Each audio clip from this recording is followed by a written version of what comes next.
పొయ్యి కాడ నువ్వు చదివినావా? అయినా కోడిగుడ్లు, చేపలు, మటన్లు, చికెన్లు మేమిద్దరమే తిన్నామా? ఎవ్వరు తినలేదా ఇంట్లో?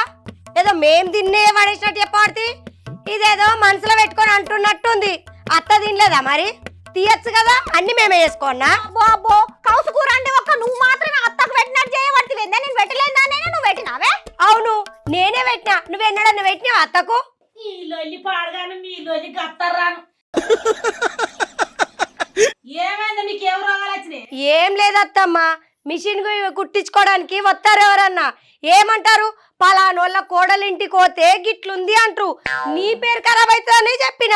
అబ్బో ఇదంతా ఇల్లు చదిరి పెట్టినట్టుగా ఏదో మిషన్ మీద దూసుకుంటా పోయి 4 సైడ్ పిన్నులు పెట్టినా. అంత మాత్రం అంతా దించుకుంటాను చూడత్తా. మీరు దొరసాన్రు పోరగాళ్ళు ఎండలో పని చేసి కాకరోళ్ళు అవుతారు.